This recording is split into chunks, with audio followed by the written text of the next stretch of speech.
Good evening, good evening, good evening, or good morning, or good afternoon, depending on what time of day you are watching or listening.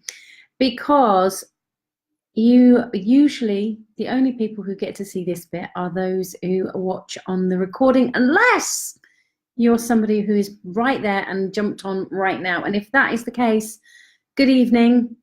And I feel like a newsreader. Good evening and welcome.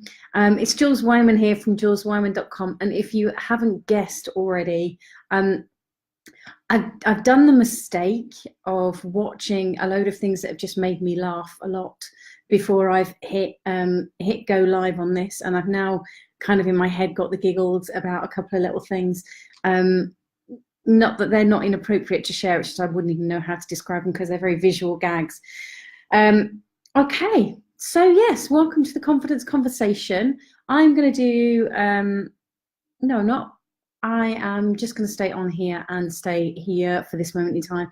My eyes are going to dart over the page or over, hello, Bev, are you stalking me today? How lovely to see you here, my lovely. So yeah, my eyes are going to dart over because I've got my notes at the side, and this was quite, I suppose, a bit of an impromptu topic. Not that it is a topic that I don't talk about, because I do talk a lot with clients and in workshops about what is commonly classed as the inner critic. But it wasn't what I had planned. But it came, the reason I kind of felt compelled to bring it to the table as a topic for this evening, it was due to a number of conversations that I had on Saturday at a workshop that I ran for the York-based charity Kira, which is a women's project. And I support Kira both by fundraising, but also volunteering. And I go in there once a month and coach some of their members. So it was something that came up with a number of people I spoke to on Saturday during the workshop there. It's come up in 3 or 4 of the conversations I've had subsequently over the weekend, and then also with a couple of clients today. So that's why it was, for me, the themes that come up very regularly. I just think, well, if this is coming up regularly, not instigated by me, instigated by somebody else, then I think it's something that's, how would we describe it, in the arena of a lot of people, in the air, something's in the air. So that's why I thought I'd bring it to the table this evening. So before I launch into that, I need to take a swig of my tea. I do apologise.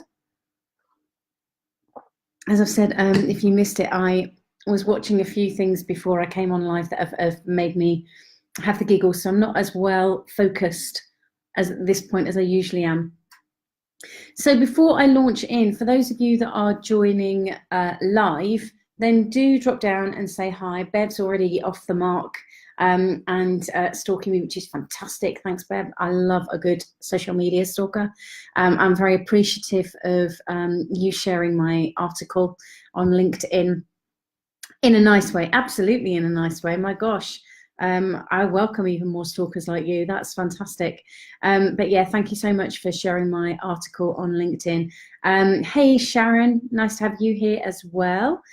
For those of you who, if you've not read, if you are on LinkedIn or would like to connect with me on LinkedIn, then please do. And there's also loads of, I'm starting to put articles up there regularly, excuse me, on there as well as on my blog. But don't go to my blog at the moment because we're having challenges with the websites. We're trying to sort that out. However, you can go to LinkedIn and there are articles on there that you can read, whether we're connected or not. And Bev was wonderfully generous earlier with sharing that article with some of her contacts, which is very lovely. So if you've just joined, what I was saying was to say hello, as Bev and Sharon have already done and instigated. And if you feel like letting me know where you are in the world, then please do. Just drop down and say hi. Or if you're feeling a bit shy and not too sure, then you can just do some emojis and let me know that those emojis are working. I won't do the usual, can you hear me and see me? Because obviously I've already had a bit of an interaction with you, so I know that you can. But also to remind you that if you're watching on the recording, hey Tiffany, how lovely to see you here this evening as well. if you are watching on the recording, you can interact with this in exactly the same way. So do drop down and say hi. Hey, Sam, do drop down and say hi and join in the conversation as well, because even though I won't be able to give you a hello as I have the lovely ladies that are on here so far, there may well be gentlemen watching as well, but none of you have said hello yet, so I can't acknowledge whether you are or not. But do drop down and say hi, even if you are watching on the recording, because I still will come on and acknowledge you. I usually just type in hi or hello or give you a little wave or something.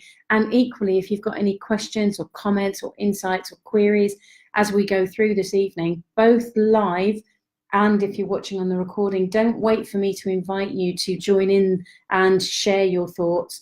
Go for it. Just type it in at absolutely any point. You have my full permission to type away to your heart's content. Whatever I've had for my dinner is obviously stuck in my throat. It's not. So if I do that a lot, I do apologise. So one of the things I do want to ask, for those of you who watch these regularly, or if you've come on and watched a few, you don't have to have watched all over 100. Just letting you know, they're all on this page for free. Don't disappear off now, though. Stay here now. I would love to know in the comments, what would you like more of and what would you like less of? I'm pretty sure that most people would want less of me waffling and more of the getting to the point. However, in all realism, oh, it's an epic mug. Absolutely. More of the mugs. Yes, I know. I do like a nice big cup of tea. My mum refers to them as my buckets. She prefers a thimble. I have a bucket. So what would you like more of and what would you like less of? Have a think about it, or if you've got immediate ideas, then please jot your ideas down so that I can put that in the scheduling. I can look at how I can give you more of what you want, because as I've said on numerous occasions, the whole purpose of these lives every Monday night is they're for you. They're to support you, give you what you need and help you from wherever you are. But obviously I am a very good coach. I'm not a very good psychic. So I can't give you what you want or what you need without you helping me. And that means you telling me. Now, if you're thinking, I can't do that, I can't type that in there, what if so-and-so sees it, or I might spell something wrong, or I don't want others to see it, then that is absolutely fine. I have deliberately this evening left my emails on. So if you do want to message me privately, and I'm giving you my email because it's easier on there than it would be on Messenger on here. However, if you do want to message me on here, you can do as well. If you'd rather do that, then put it in the comments. But I would love to know, what would you like more of and what would you like less of, so that I can start tweaking these even more to your needs. And that is whether you are watching this live or whether you're watching this on the recording. It's completely up to you. So thank you very well, Rob. That's a lovely compliment from you, sir. I'm listening whilst cooking dinner, so I may not be very active. That's not good enough, Sam, unless you're cooking dinner for me as well. I've actually already had mine. God, I'm really fiddly. I do apologise. Should have given myself more time and not watched. Celeste Barber is one of those. If you know who Celeste Barber is, you'll know why I was chuckling away. I did the mistake of going on to Instagram to check my account and then saw Celeste Barber, and that was it. Sam says, Inner Critic caught my eye today. Mine has been on overdrive today. Oh, okay, brilliant. So that's possibly why you're tuning in. Fabulous. And as I don't know if you caught what I was saying at the beginning, Sam, part of this wasn't my planned topic for this evening, but it's come up over a number of conversations I've had with people at the weekend, in the workshop I run at the weekend, and then subsequent conversations, and then in a couple of conversations with clients today. So because there was a theme of it being brought up by them, my immediate assumption was there's something in the air around this, and that's why I've brought it to the table. So the truth about your inner critic, and for those of you who are just joining, good evening, and just as a reminder, do drop down and say hi, use the emojis to your heart's content as well to let me know that things make sense. But I also have a question. In fact, I really need to put that at the beginning. What do you want more of? And what do you want less of in relation? There we go. There's the likes. I can't spell. Relation to these lives. Of course, I need to unpin that one so that I can pin that one. Hey, Paul. See, we have got some lovely gentlemen here this evening as well. I feel so positive since meeting you, Jules. I've always have in the back of my mind in every situation, what would Jules do? That's wonderful, Rob. Really, really cool. And in fact, I'll emphasize, I don't think I shared this in the workshop that I met you at, but what you've just stated there is something that is very important, and I do share with clients in a slightly different way, although jovially I do say you could also ask yourself, what would Jules do? And this is something I learned on one of the philosophy courses that I did, which is to ask yourself in any situation, what would a wise person do? What would a wise person do in this situation? And you can have loads of fun with this, because you can put I did this, I was in conversation with a teenager around this. And I said to her, who would you put in there? And she said, my mum. And it was lovely because her mum was in the room at the time. And so she said, okay, well, in that situation, what would mum say right now? Or what would mum advise me to do? And I know she's been playing around with thinking that. Or it may be, what would the Dalai Lama do? I know one of my friends, and I've heard this said by a number of spiritual teachers as well, is what would love do in this situation? So you can insert anything in there. If you want to put what would Jules do, then great. But equally, play around with that for yourself. So thanks for doing something straight off the bat there, Rob, to help with potentially with that inner critic. So let's go on to the truth about the inner critic whilst others are you joining and saying hi and answering that other question of what do you want more of and what do you want less of in relation to these Monday night lives. So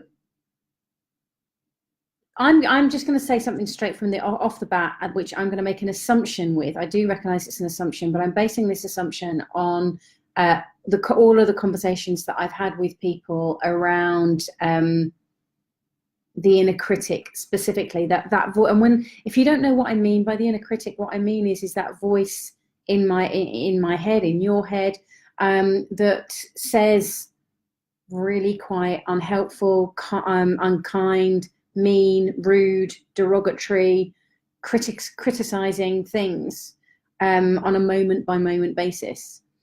So the first assumption that I'm going to make, and the first truth, is that if you're really honest, and I have asked hundreds of people this now, if you're really honest, would you speak to anybody the way that you let that inner critic speak to you?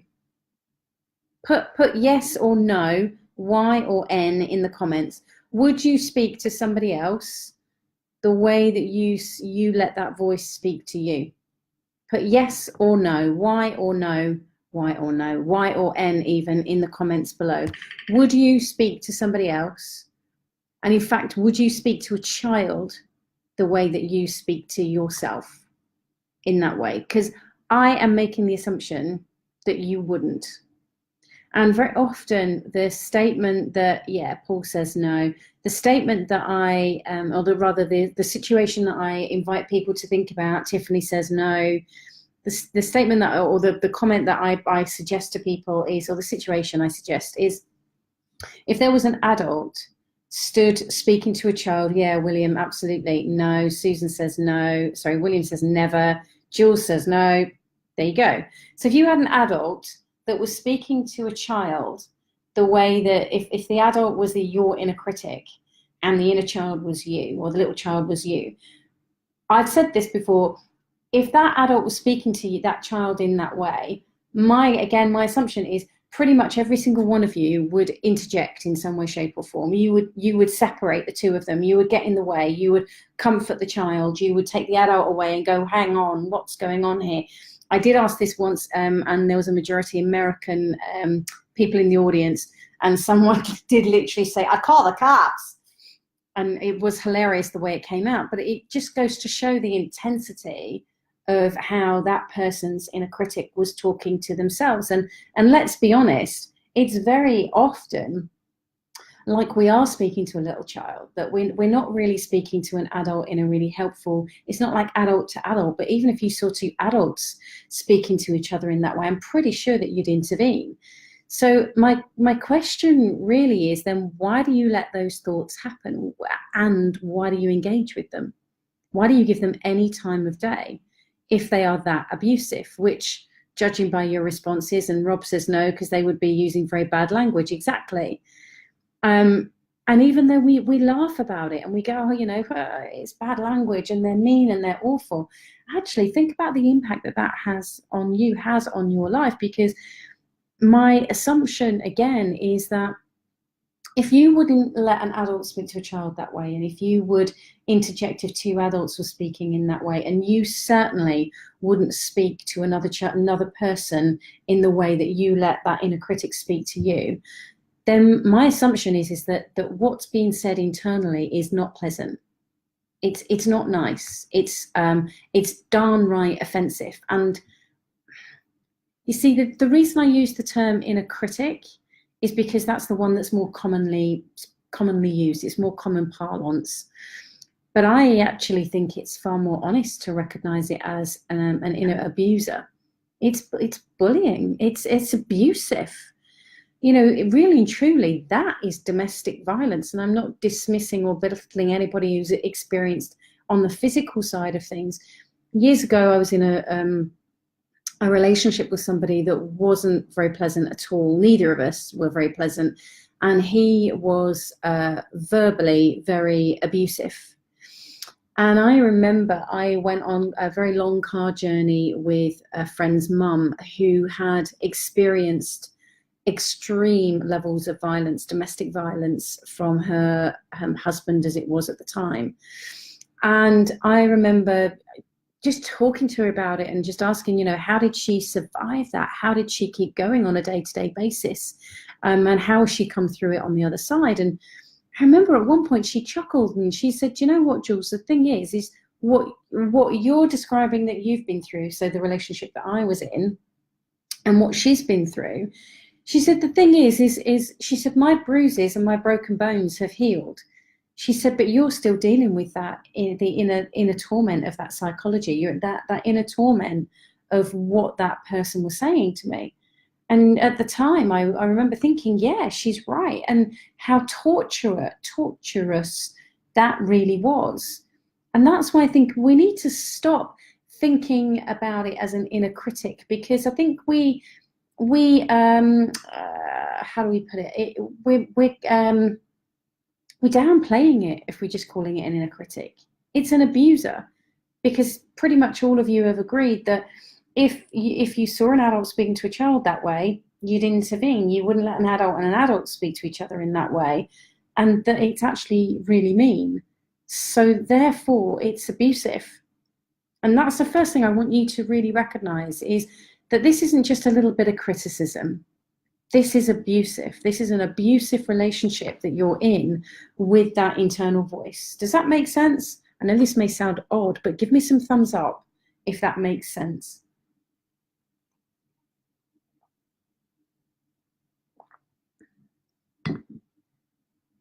So Rob's asking, can I ask your opinion, maybe out of context of your topic tonight, why do people swear, and why do people find it impossible to put a sentence together that doesn't have a swear word every other word? Do they lack confidence?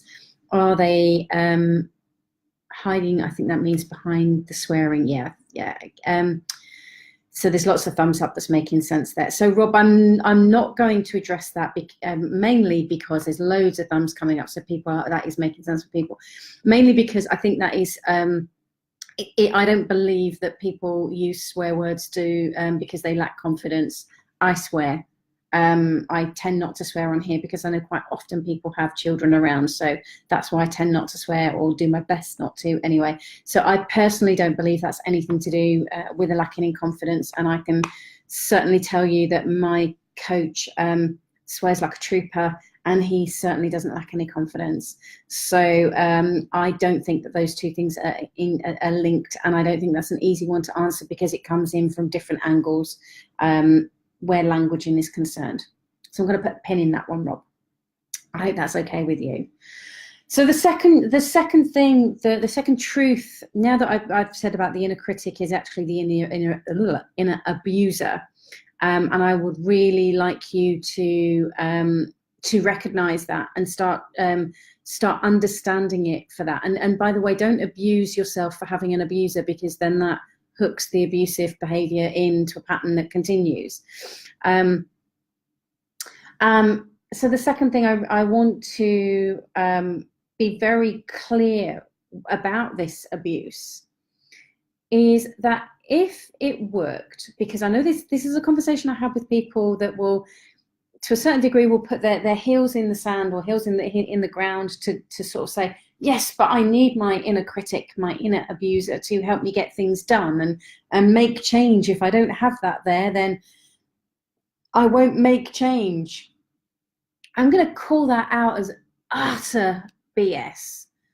Utter BS. It's totally your belief system. Your belief system is keeping you hooked into thinking that's the only way that you're going to change, when in actual fact, if that abusive language, that inner critic, if that really worked, then wouldn't you only need to be abusive once? Oh, you fat sod, so get out and train, or you fat sod, you need to eat less, or you need to clean the house, or you need to be more focused, or study harder, or do, whatever it is. Would it not only need to say it once and you'd go, you're absolutely correct, and do whatever? But it doesn't, does it? It keeps going on and on and on, so it doesn't work. The inner critic, if you want to put it in that way, the inner abusive, that abusive thinking, that abusive dialogue, that abusive behavior and thought process, it does not work to change your behavior. Otherwise, you'd only have to do it once. It's a failing system. So it's a system that needs changing. What do you think of that? Does that make sense? Let me know if that makes sense. Tiffany says, it does make sense, but I think that's in relation to the abuser, not the comment I've just made. Today, I receive good and less good feedback, but I keep on focusing on the bad because my inner voice is telling me I have done it wrong. And that's mainly because we think that we need to focus on that in order to develop or improve, when in actual fact, it's feedback. What you've been given is feedback. That's it. It's feedback. It's neither good feedback or bad feedback. It only becomes good or bad feedback when we label it in that way. Other people may label it in that way as well, but when we label it in that way, then we are putting a meaning to it, when in fact that meaning may not be there. So we need to start looking at whether that feedback is, what would happen if we just saw that feedback as feedback? And there may be, in what would be classed as the negative feedback, there may be some wonderful bits of learning, and there may be bits that you just look at and go, yeah, that's feedback that's just not helpful for me right now. Does that make sense, Tiffany? Because our focus and shifting our focus, we have to give something else our attention. We have to give something else our attention. I know, for example, when I first started these, I'm going to point there, but you can't see it, but on my screen, and I think it does it on yours anyway, it tells you how many people are watching live. And I know that when I first started, my eyes were constantly on there, and oh, there's only one person, and oh, it's dropped down to 0 and no one's watching now. And it's just like, what's that all about? I don't know what's going on. People might suddenly get a phone call, or be needed by a family member, or need the bathroom, or there's all sorts of reasons as to why people might click off. They might go, oh, do you know what, I'm going to watch this later when I can take notes, or they might have to get in the car. There's also lose signal. There's so many different reasons. But if I make a meaning up about that, then I'm the one that's going to be suffering over it, not the other person. So I choose not to listen to that inner critic. Tiffany, does that make sense? She put yes, thank you, so I'm assuming it does. So the first truth is to recognize that it's not an inner critic, it's an inner abuser. The second thing is to recognize that that inner abusive language, that inner abusive thinking does not work, because if it worked, you would only have to do it once and listen to it once, and whatever it is that it was telling you to change, you would do it. So the third thing that I want to do,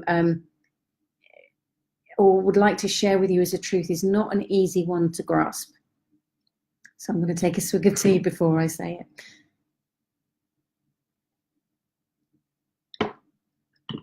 What many of us, and I certainly didn't get this, it took me a long time to recognize this,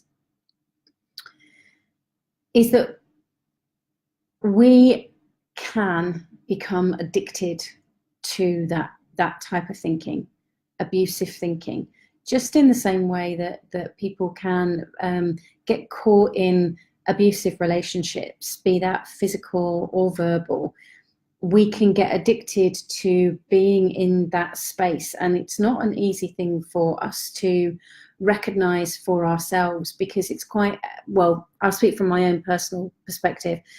It was a challenge for me to recognize my part in the situation that I was in, because it was far easier for me to point the finger outward and blame a particular person in this bad relationship, for example.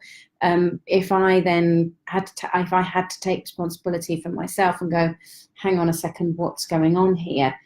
Then that was a real challenge. That was harder for me to look at myself and my behavior and my complicit actions within that relationship, where I was and wasn't taking responsibility, versus recognizing that I could blame them. And so therefore it became an addictive situation. I would rather be in the situation and blaming them, because stepping away from it would mean I would have to face what's going on for myself.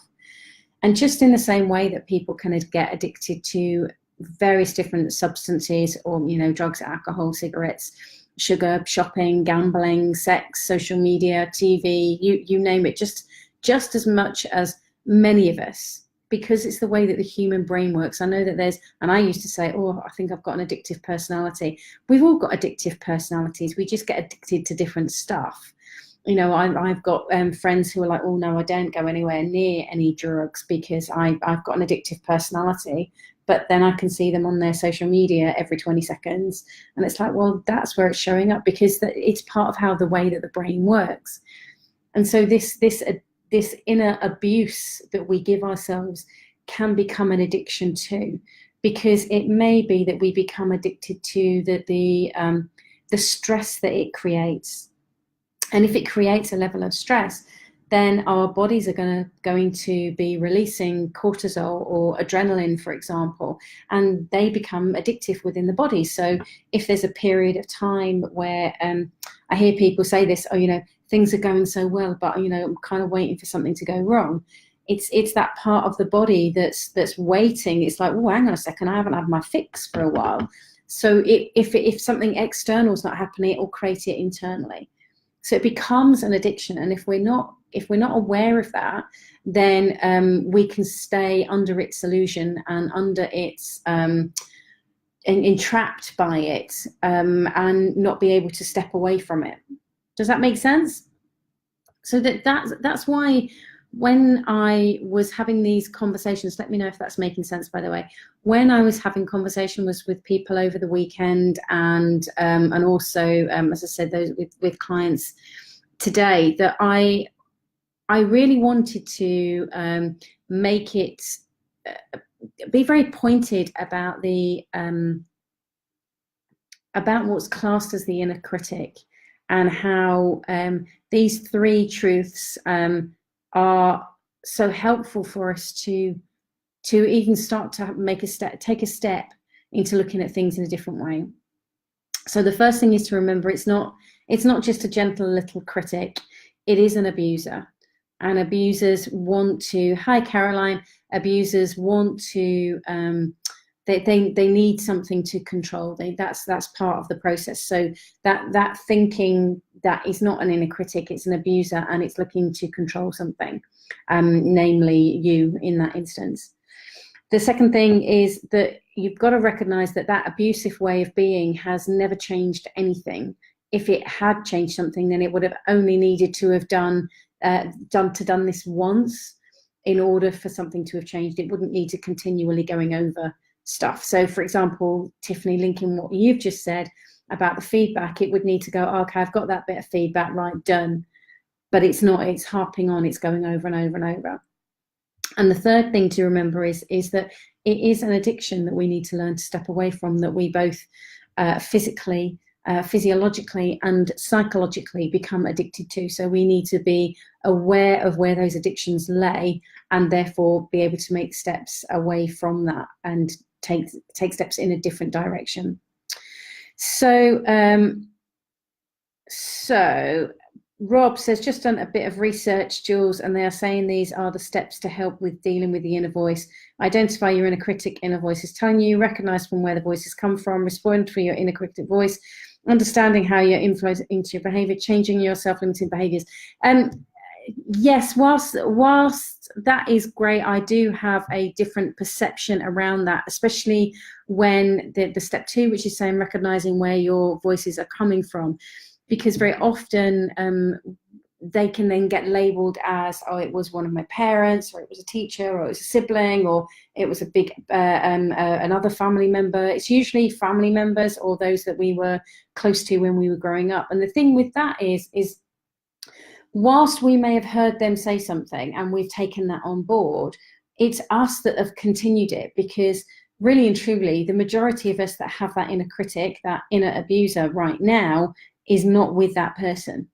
So therefore, I think sometimes it can become unhelpful, because again, it then becomes about blaming the external person. Well, it's because they said such and such, and that's why I've still got that inner critic, when in actual fact, they said the thing, the thing and them are gone. It's us that's carried it on. So we need to take personal responsibility, and we need to be very careful with that step 2. And I also think responding to your inner critic voice, as it is put in step 3, is also not helpful. The process that I would be interested in looking at is actually giving something else your attention, making something else your focal point, rather than it being the inner critic. Because the reason that has become so powerful is because it has your attention. So having a conversation with it means it's got more attention. You're going to be feeding. It's like having a conversation with your drug dealer when you're trying to step away from being a junkie. It's just not going to work. They're going to do everything possible to keep you hooked in. So I think we need to be careful with those as well. So I'm not going to go into any of the other ones, Rob, because I think I'm making my point now. I don't want to pull all of those apart, but I do have a very different perception around that. And I think we need to be very careful about blaming other people for the voices that we are listening to, because it's us that's perpetuating it. It's us that are listening to it and giving it attention and feeding it, for want of a better phrase. So we need to be very mindful of that. I hope that makes sense, Rob. So those are the 3 things, and the things I want. My invitation would be for you to start looking at that in a different way, to give you an opportunity to see how abusive that inner critic is, so that you can take a step away from it and give something else your attention. Very true, Rob. Give something else your attention. Give something that is far more helpful your attention. Now, if it's a challenge to move from that inner critic, inner abuser voice into thinking in a kind way, just give your cup of tea your attention in that moment, or give your lipstick your attention, or I was going to say your phone, but that may not be helpful. Or flowers. I've got flowers in front of me. Give flowers. I've got flowers behind me as well. Give them your attention. Give something else your attention, and focus fully on that, rather than trying to fight the inner critic. And that will help you. What's the best way of phrasing it? It's like the annoying kid in the class that's constantly just going, oi, oi, oi, oi, oi. If at some point you turn around and go, what? It's got your attention. But if you constantly stay focused on something else, then it's going to go and annoy someone else. It's going to move away in a different direction. So keep focusing. And yes, it is practice. Meditation is fantastic for that. I will possibly do, I don't think I've done a Facebook Live maybe I'll actually do a meditation with you all. That might be something. But meditation is great for that because it helps train you into being present with what is rather than being caught up with those thoughts. So I'm just going to check as that email just went through then, except it's now not coming up. Just in case that was somebody that was privately messaging me. Oh, hello. Let's just have a look. No, it was not. Okie dokie. So I trust that you have found this evening helpful. Again, the question that I have put, if you if there are anything specific that you would like more of in the context of the Facebook Lives, or anything that you would like less of, then please do put that in the comments below. Again, if you're watching this on the recording, then you can comment just as much as the people who have on the live. And this wave is just for those of you who are watching it on the recording, and even more so for those of you who have made it all the way to the end. So thank you very much for joining me this evening. I have overrun a wee bit. I think I got slightly overexcited. So thank you for joining me this evening, and I look forward to seeing you again next week. Take care of yourselves. Bye now.